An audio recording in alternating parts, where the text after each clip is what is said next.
bareng Kamit. Sing ati-ati. Dongamu sing tak jaluk Endang Setiawan. Muga-muga sampeyan kalah, Kang. Muga-muga kalah.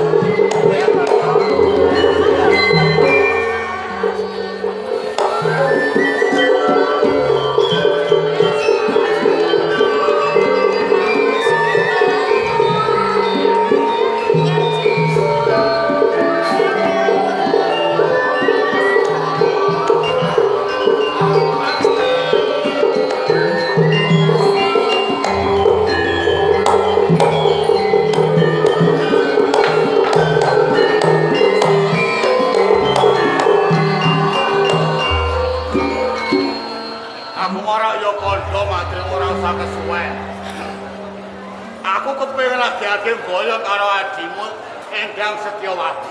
Urung pinaruan yen to Kadang Dipati kuwi bisa nyempal bau kiwa lan tangan.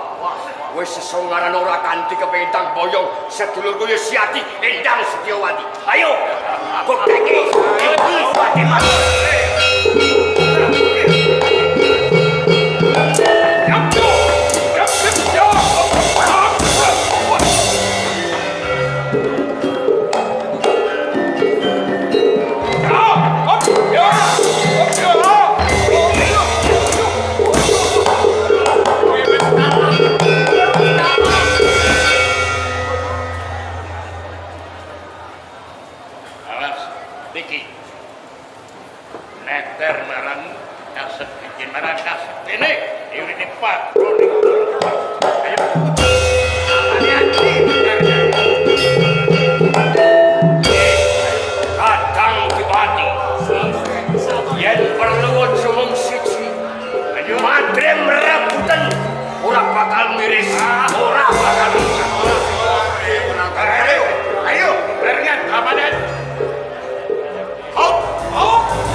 Kadang Dipati wis miris, ora ngowo, ora gondo sepiro ngadepi Batik Madrim.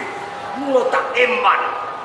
Kowe tak eman, mumpung durung uwal nyawa seoragamu. Burung ki anggonmu kepengin mengku lan Endang Setiawati. Balio merawis slamet. Injil wal saking pengantep-antepipun ati. Monggo menawi kula menika mboten saged amboyongi Siadi Setiawati. Kula entengaken pejat. Dadi kowe isih mbacut. Kowe ora miris. Kowe ora gemun oncate para Kadang Dipati. Yo, Kakang Batik Mati. Sepisan malih. Astunipun kula menika ngeman dhateng panjenengan. Pramila panjenengan kedah Klenggono. Endang Setiawati panjenengan tulungaken dhateng kula kemawon. ngeman kalau Batik Mati.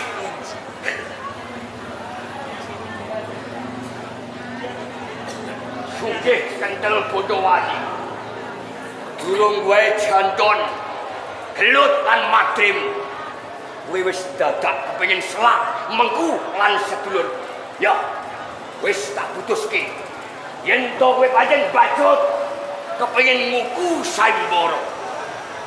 Kebuntone aku lan kowe ora usah dadak kanggo gelut. Lajeng kersane. Mergo tak sawang mlaku wae. Ngidak payek ora poklek. Kowe citane mung adol bagus ning Untara Segara. Mula saiki rungokke saka kowe karo aku. Yen to kowe kepengin nguku Saimbara, tatanane aku karo kowe kudu balapan mlayu. Malah kaya bocah cilik. Bocah cilik kepiye? Lah kon balapan mlayu niku ora kaya bocah cilik. Lah kowe kepengin mengku karo adikku apa ora? Sing ngenake tatane iki aku, dudu kowe. Yen kowe ra saged, suminggiro. Injih kula saged. Jadi gue sago. Balapan Melayu. Balapan Melayu. Ayo. Tatananipun kados pundi? Ayo ana punuk. Sawang punuk kang gedhe kae. Melayu saka kene, sapa sing teko kono luwih dhisik? Yo kuwi sing menang. Kados pundi to? Kowe karepmu dhewe apa piye? Sing gawe tatanan iki aku. Lah nggih panjenengan ndamel tatanan. Oh. Sinten ingkang langkung rumiyin dumugi wonten punuk menika? Menika iki saged muku sayembara. Lah iki Ngursi. Lah kowe kok banjur anak disi? kados pundi to? Karepmu dhewe apa piye to? Tatanan sing gawe aku.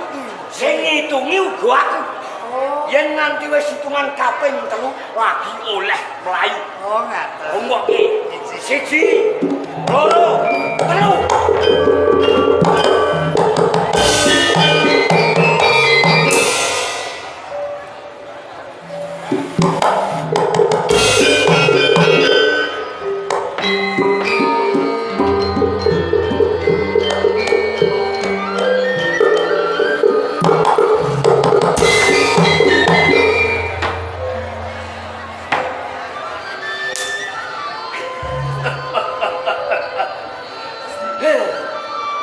Aku nyawang decak biatekmu kemar-kemar dengan diadu atas balung.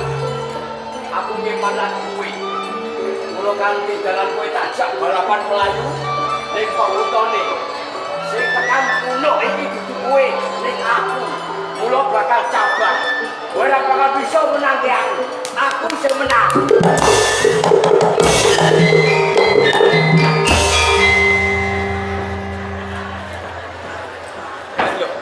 Tasih kedah balapan malih ngono. Oh lho. Kowe mau mlayu lagi kowe. Lah injih kula nggih belajar ngliwati ingkang panjenengan. Oh, ora bisa. Sing mlayu nek dhisik. Lah injih Kamu kok kowe kene. Nek dumadan mekaning punuk. Sadurunge aku jebul kowe wis dhisik. nyatanipun kula ingkang langkung rumiyin. Ora. Ya. Kena kowe bisa ngarani.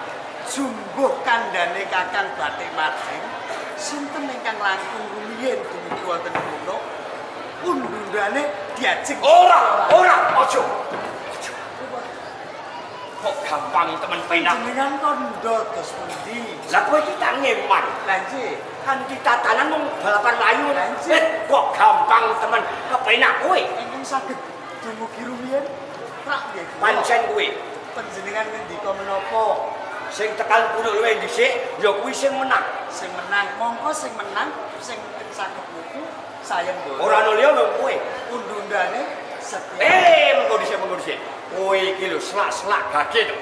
Terus Kapene dang mengkulan siadi ndang sewat. wajib. Kamangka tatanane ora mung kuwi.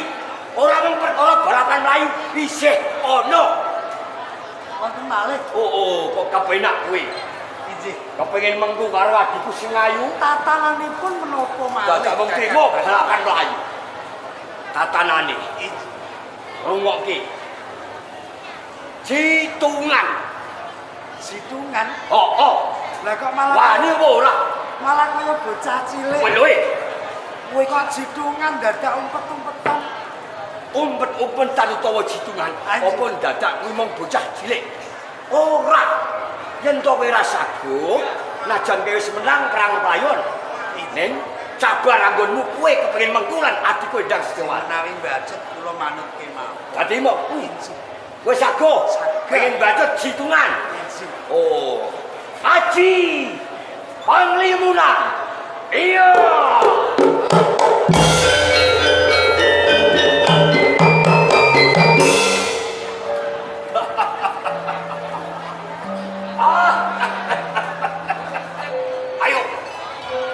Ayo. Bukteke pengarepane Batik Madrim. Yen pancen ki wong sing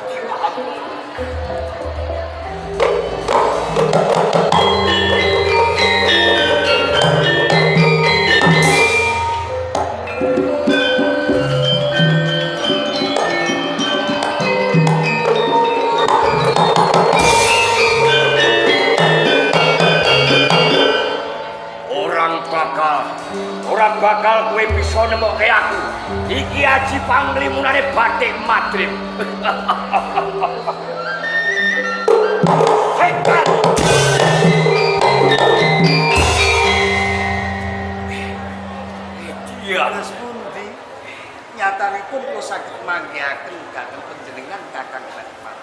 Kowe ora jejere menungso.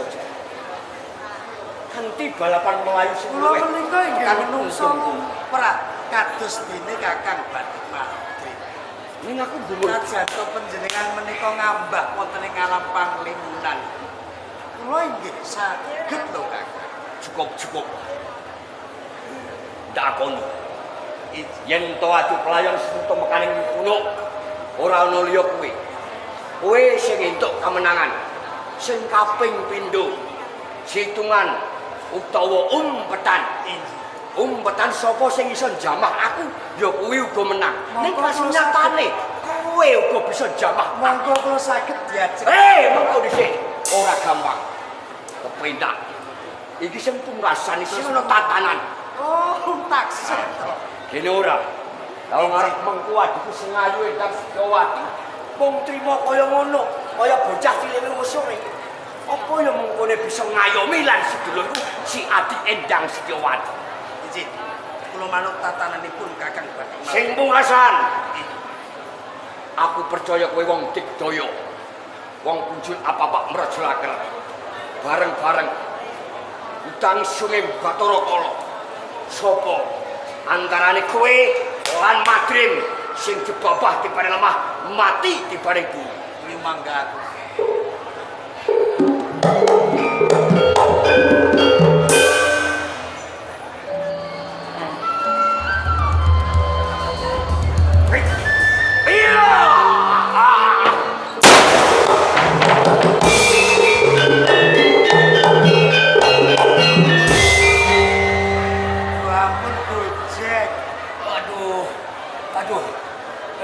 Ampun Gojek.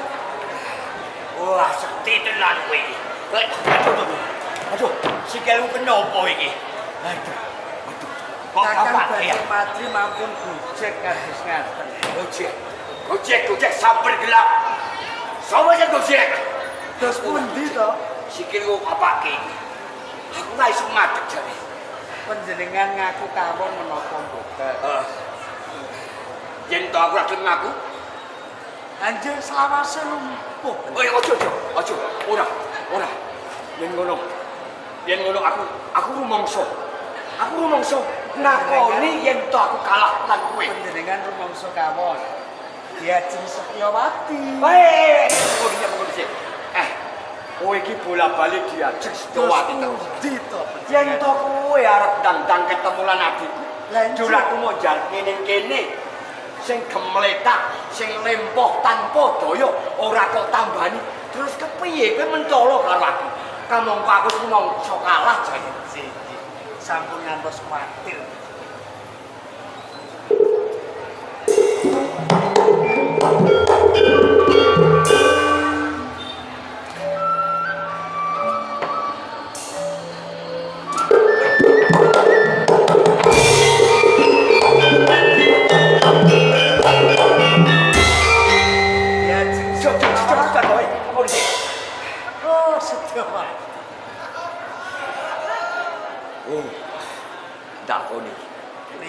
Lagi iki aku ketemu karo menungso pilih bobot pilih tanding ora ana liya kowe. Ya aku percaya lan kowe. Nyuwun sewu Kakang. Nalika kula tetandingan lan panjenengan saklepatan kula nyumurupi seseratan. Menawi kepareng kula badhe nyumurupi wonten menapa wonten ing tangan sisih kiringipun Kakang Batik Madri. Coba.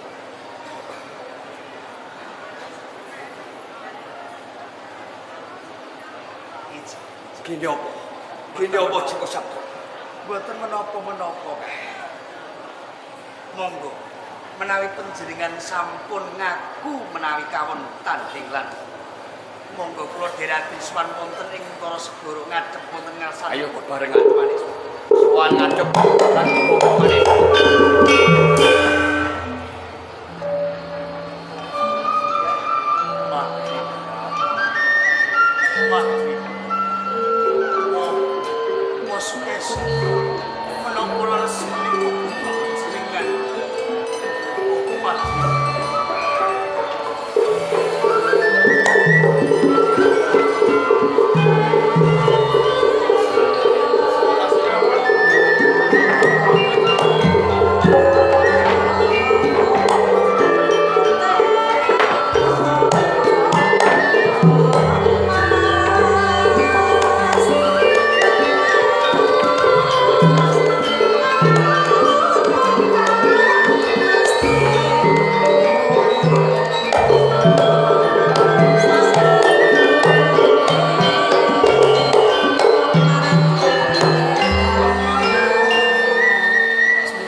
saking akeh ingin padha ngarepake. Aku mung tansah niku muga-muga ana salah sawijine tektonan ati kakak. Kawan Paris.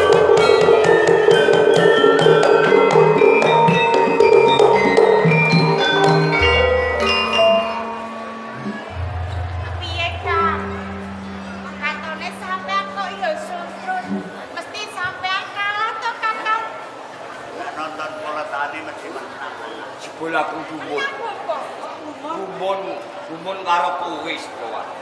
Gumun babakan apa to, Kakang? Dongamu mandi sak temah aku ora menang ning malah beter wirang. Kalah. Kowe Kula kalah. kawon kok. Soko nek kowe kalah. Sing baku kula sampun. Sampun ngestakaken Monggo. menapa ingkang dados satur kula. Dadi sampean kalah tenan to, Kakang. Aku kalah. Pangiraku sampean bakal menang, nanging malah kasunyatan sampean kalah piye to, Kakang Madre? Yo sing gedhe pangapura. Ngene lho ya. Mergaku ya nyokorno nak kowe kalah. Mergo apa? Lah mengko nak adimu dilamar karo lanang liya terus kowe menang terus dadi prawan kasep. Layak-layak dungane Bapak Sipoko Endang Setiawati iki mandi. Dongake ora untuk kemenangan malah beter wirang kalah. Ya wis ora dadi apa. Kepengin enggal-enggal mondong. Nuwun sewu nak panjenengan injing Bapak Manik Sumpah. Kula nelaken nabipan. Dan nak Mas Joko Darmo saged ngacoraken dhateng anak kula. Bapak Inggih. astunipun niku dados penggalian boten namung Punumpun. nyuwun pangapunten. Kakang Sewu. Manah kula kok bab perkawis menawa ing atase kata ing dipaki mboten mimpah tak tinggal ketat. Namun nak Mas Joko Darmo ingin tanpa dosa saged ngacara anak kula Mas. Nak Mas iki mbok iya pun nyimpen waktu. Monggo kula warata kemawon jatosipun sinten sing anu. astunipun kula nalendra saking Malwapati Ingkang sinuwun Maha Prabu Angling.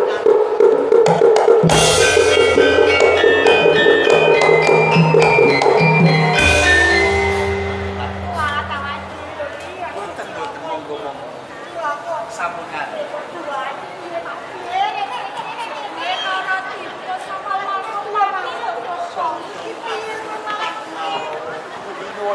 Nyuwun pangapunten. Menapa sampun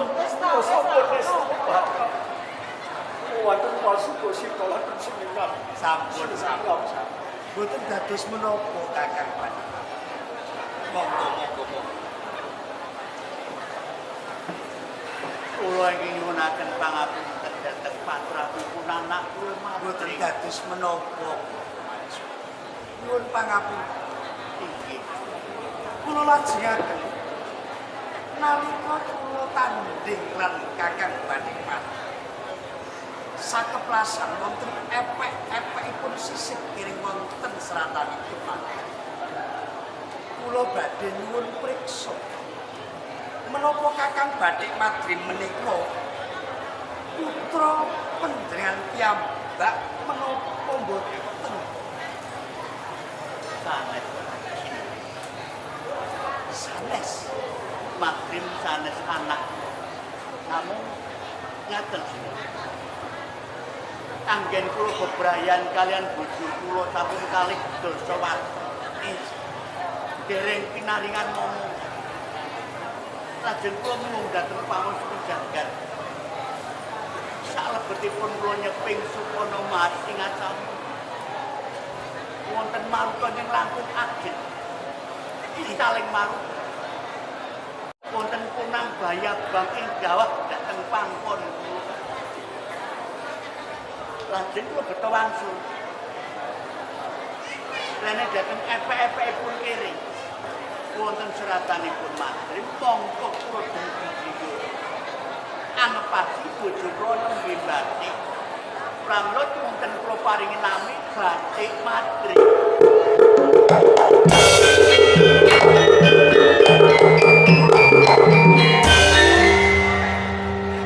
Dados kakang Madya menika boten sedulur kula piyambak, Bapak. Apa pegawat? Magrib. Menapa saestu Bapak? Kula boten putrane boten citingan. Nanging nane bapak. Kumangkono. Ingkang asuh, ingkang asih, ingkang ngasah dhateng pabrik menika panjenengan Bapak. Gun kumanggake suwe isih kula kang bahagia. Iki ana ngecok dalem ingkang sing moho Prabu. Aku ora matur. Kuwi ingin dadi sak nyatane. Boten kudane pun boten tahu. Menawi ngaten di bawah kalersa. Bapak Ngantos kula menika jengkar saking Raja Malpati. Inggih. Sinajan kirana Awit kula mboten kiyat ngampah panandhangipun Wo Sukesi anggenipun kecalan titikanipun inggih seratan wonten epek-epek ing sisih kiring mati. Menawi ngaten cetha Kakang Batik Madrid menika putranipun Wo Sukesi Kakang Mati. Pramila Inggih. miras pantes wonten ing Untara Segara Jawata sampun paringi pinten-pinten kanugrahan ing tanpa pindah. Wujudipun kula pikantuk garwa prameswari wujudipun yoga panjenengan Endang Setyawati. Ing nangka kalih kula saged manggihaken putranipun Wo Sukesi Kakang Mati. Menawi wonten paringi Siadi Endang Setyawati saha Kakang Batik Madrid badhe kula boyong wonten ing Malwapati. Badhe kula taosaken tangan kula. Sepur Kowe bakal kaboyong dening ingkang sinuwun Prabu Wali. Kira-kira Nyuwun sewu sinuwun Prabu Angkendang. wong ayu Setyawati Saderengipun kula menika kaboyong wonten ing kraton Malwapati. Kula menika wonten panyuwunan sinuwun Prabu pamuntanmu apa? ingkang angka sepisan. Kakang Batik Madrid menika kedah nderek wonten ing kraton Malwapati. Najan to ora jaluk kae pancen yoga utawa putrane Wo Sukesi. Ingkang angka kalih sinuwun Prabu. Prabu Ampun ngantos panjenengan menika mayos dhateng kula. ndak saku awit tresnaku gedhe tumrap siramu. Ingkang pungkasan sinuwun Prabu. Kang pungkasan nampa Kabungan panjenengan dalem sinuwun. Semanten ugi kula menika ugi ndarbeki. Napa panjenengan menika saged panyuwunan kula. ndak saku. Ndak saku.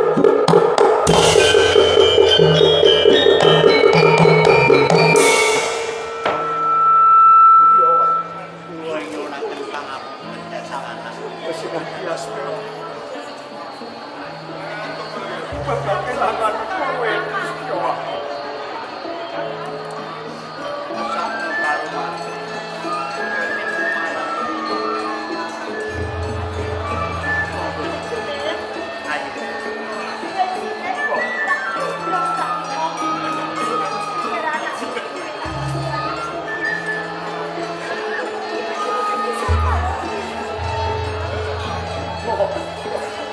Kenapa aku tinggal ke sampean to? Aku pengen. Oh. Pengen lo sakit sih gua. Iki saya jadi ingatan Aku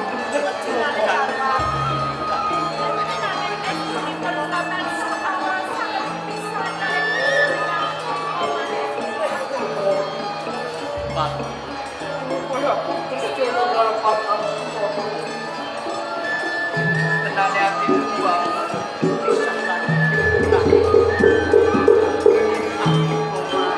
awit beberapa barang wong tuamu mungkin ora Wis yo menganggep pukulan sibuk menika tiyang sepuh kula.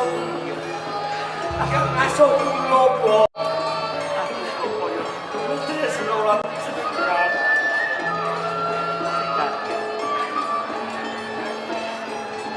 untuk berkata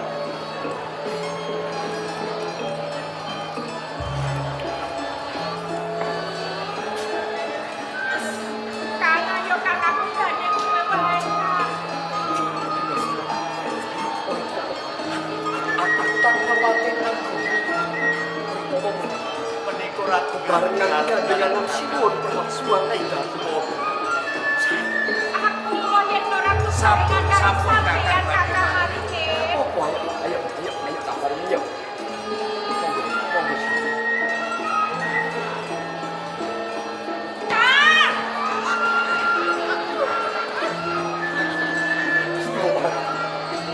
Bojo sini aku lagi gopo gopo.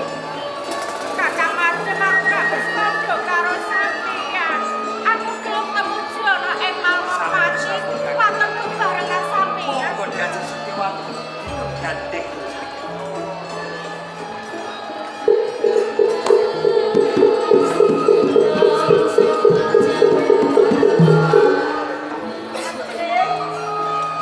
Ojo tangis sang anak ayo